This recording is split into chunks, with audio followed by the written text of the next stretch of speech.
नमस्कार मैत्रिणींनो, मी आरती पित्रे या चॅनलवर तुम्हा सगळ्यांचं पुन्हा एकदा मनपूर्वक स्वागत। माझ्याकडे ही जी गोधडी आहे ना, ही खूप जुनी गोधडी आहे, म्हणजे जवळजवळ 10 वर्षापूर्वीची गोधडी आहे। मला माझ्या आईने ही गोधडी हाताने शिवून दिलेली होती। ती कॉटनची आहे आणि म्हणतात ना की आईने दिलेल्या ज्या वस्तू असतात ना त्या आपल्याला सहसा टाकवत नाहीत। तर मी आपली उगाचच ही जपून ठेवलेली होती, माझ्या आईने दिली आहे म्हणून। आता माझी आई जाऊन पण 4 वर्ष झाली, पण मला ती काय टाकवत नव्हती, इच्छाच होत नव्हती टाकायची। पण आता जुनं तरी आपण किती घरात ठेवणार, आणि असं फाटकं तुटकं जास्त ठेवू नये म्हणतात, म्हणून त्याचा काहीतरी वेगळा वापर करायचा म्हणून माझ्याकडे हे जुने अभरे होते। हे पण खूपच जुने अभरे आहेत, म्हणून आता मी ठरवलं की त्याच्यापासून आपण पायपुषणी बनवू। तर मी आता आधी काय करणार, या अभऱ्यांची जी लांबी रुंदी आहे ना ती मोजून घेणार। तर याला कडेनी ती बॉर्डर आहे, म्हणजे ते जे हे केलेलं असतं ना, काय मला आता पटकन नाव आठवत नाही, पिको सारखं जे केलेलं असतं, तर तिथे आपल्याला त्याच्या बाहेर काय करता येत नाही। तर त्याच्या आतली लांबी रुंदी आता मी मोजून घेणार आहे याची, आणि त्यानुसार त्या गोधडीचे जे तुकडे आहेत ते तसे करून ते त्याच्यामध्ये भरणार आहे। तर आता याची लांबी आहे 26 इंच।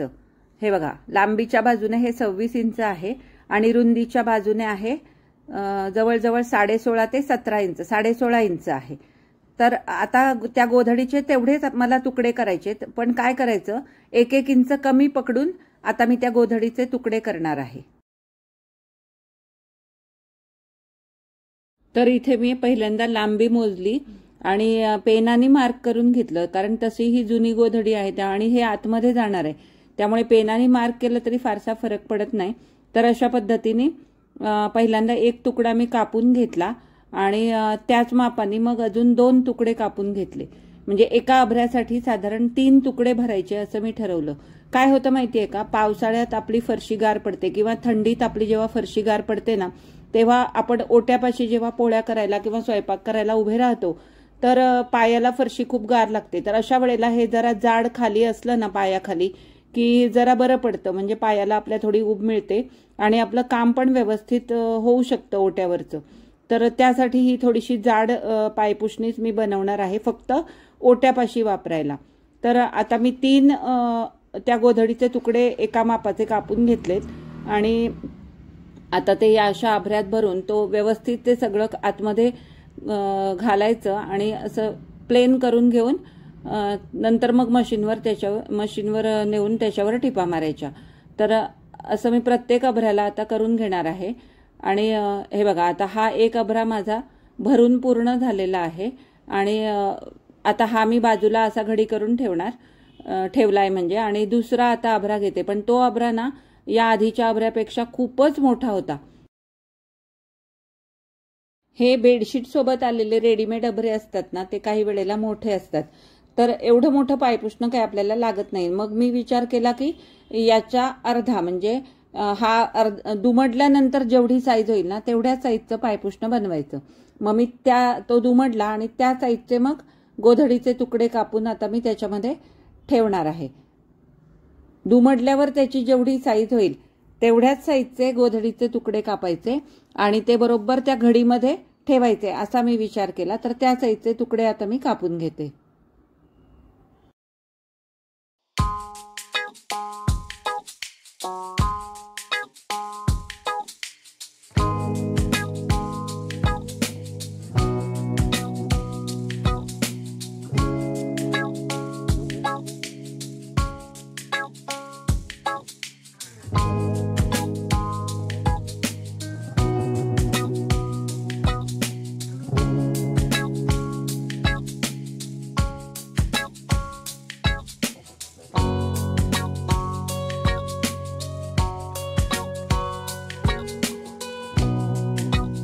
तर इथे मी या अभऱ्याच्या बरोबर अर्ध्या साईजचे तुकडे कापलेले आहेत आणि ते बरोबर घडीमध्ये ढकललेले आहेत, आणि पुन्हा त्याच्यावरनं हात फिरवून आता ते पण मी बाजूला ठेवलं।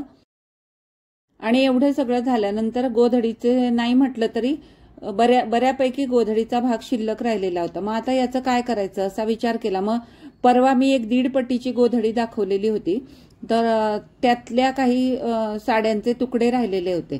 मग मी विचार केला की त्यातला एक छोटासा तुकडा घेऊन त्या साडीमध्ये जर हे आपण ॲडजस्ट केले तुकडे तर अजून एक आपलं पायपुसणं होऊन जाईल. त्या हिशोबाने मग मी हे पण राहिलेल्या गोधडीचे सगळे तुकडे असे कापून घेतले आणि ते पण मी असं म्हणजे ते एका मापात कापले असं नाही, एखादा मोठा होता एखादा छोटा होता, पण पायपुसण्याला एवढं जरा छोटं मोठं असलं तरी एवढा काही फरक पडत नाही असा विचार केला आणि मग ठरवलं की त्या साडीच्या तुकड्यामध्ये हे आपण आता व्यवस्थित ठेवले आणि जर त्याचंही एक पायपुसणं बनवलं तर अजून एक आपल्याला ॲडिशनल पायपुसणं मिळेल. तर हे बघा, हा तो साडीचा तुकडा होता जी मी परवा 1.5 पटीची गोधडीचा व्हिडिओ टाकला होता. तो जर तुम्ही बघितला नसेल तर माझ्या चॅनलवर जाऊन नक्की बघा. तर इथे ना ही साडी बऱ्यापैकी फाटलेली होती, मग तेवढा भाग मी तो कापून टाकला आणि याचं कव्हर मी त्या राहिलेल्या गोधडीच्या तुकड्यांना करायचं असं ठरवलं आणि याच्यामध्ये आता ते 3ही गोधडीचे तुकडे मी असे ठेवले आणि त्याला व्यवस्थित असं गुंडाळून घेतलं आणि प्लेन करून घेतले सगळ्या बाजूनी. म्हणजे जरी बाजूनी असं घड्या करून घेतल्या ना तरी सुद्धा जेवढं जमेल तेवढं मी व्यवस्थित ते प्लेन करून घेऊन त्याचं पण एक पायपुसणं मी आता करणार आहे. हे बघा, तर अशा पद्धतीने जिथे कुठे घड्या असतील ना त्या व्यवस्थित अशा ॲडजस्ट करून घ्यायच्या आणि याच्यावरनं टिपा मारल्या की हे एक पायपुसणं आपलं होऊन जाईल.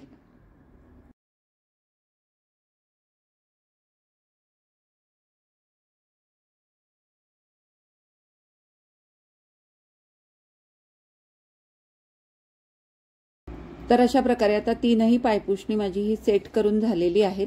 आता ही शिवण्यासाठी आपण मशीनवर जाऊ. हे बघा, 1, 2 आणि 3 म्हणजे 3 पायपुसणी झाली त्या गोधडीतून. आता ती शिवण्यासाठी आपण मशीनवर जाऊ. तर जो मोठा अभरा होता ना ते मी सगळ्यात आधी शिवायला घेतलं, पण ते मी काय केलं होतं तर तो अभरा मी मधोमध दुमडलेला होता, तो तुम्ही बघितलाच असेल. त्यामुळे ही गोधडी जर मी व्यवस्थित ॲडजस्ट करून शिवली नाही तर मग ती बाहेरून दिसली असती. त्यामुळे मी काय केलं, त्याबरोबर अभऱ्याच्या कडेला एका बाजूला आधी याला टीप मारून घेतली आणि त्यानंतर मग तो अभरा दुमडून घेतला आणि राहिलेल्या 3ही बाजूंना व्यवस्थित टीप मारून घ्यायची असा विचार केला आणि मग मी टीप मारायला घेतली. परंतु तरी सुद्धा काय झालं माहितीये का, हे बघा, आता ही मी दुसऱ्या बाजूला टीप मारतीये, तशीच मी तिसऱ्या बाजूला पण मारली आणि एका बाजूला ना थोडंसं एक्स्ट्रा राहिलेलं म्हणजे त्या गोधडीचा भाग दिसत होता. हा बघा, अशा प्रकारे मग तेवढा भाग मी तो कापून टाकला, थोडासा आतमध्येच कापला आणि वरून तो अभरा व्यवस्थित ॲडजस्ट करून त्याला पण मी तशा फोल्ड करून टीप मारून घेतली.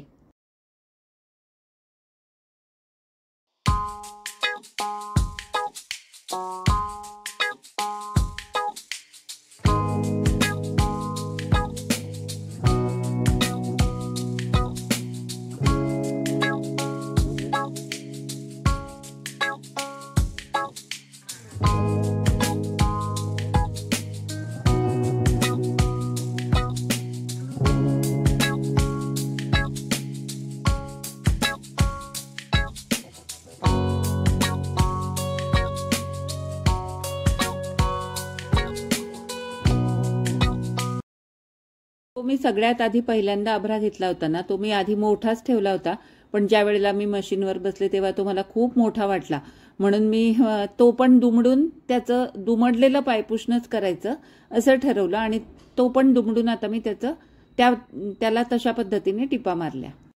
आणि या सगळ्या पायपुसण्यांना ना मी फक्त मधोमध अशा 3 उभ्या टिपा मारलेल्या आहेत, कारण काय झालं, आतले ज्या गोधडीचे तुकडे आहेत ते पण अखंड आहे आणि हे वरचं पण अखंड आहे, म्हणजे याला आतमध्ये कुठेच जोड नाही. त्यामुळे उभ्या नुसत्या 3 टिपा मारल्या तरी फारसा काही फरक पडत नाही आणि ही पायपुसणी सुद्धा काय फार नाही, फार तर 4 ते 5 महिने टिकतात. पण तेवढं त्यामुळे ह्या एवढ्या 3 उभ्या टिपा मारल्या तरी बास होतं.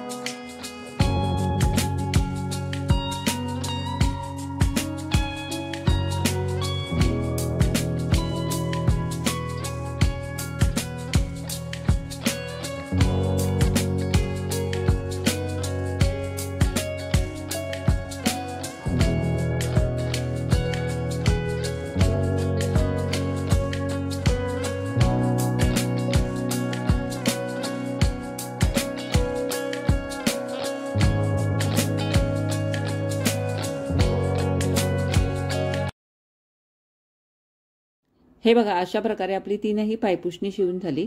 आता ही पायपुसणी मी तुम्हाला ओट्यासमोर टाकून दाखवते. म्हणजे माझ्या ओट्याच्या बाजूला आता हे पायपुसणं मी ठेवलेलं आहे. म्हणजे आपण जेव्हा ओट्यावर काही काम करत असतो ना, स्वयंपाक पाणी म्हणा, किंवा तेव्हा थंडीच्या दिवसात, पावसाळ्यात वगैरे आपल्याला हे असं पायाखाली जाड असलं की जरा छान वाटतं. हे मी आधी शिवलेलं पायपुसणं आहे.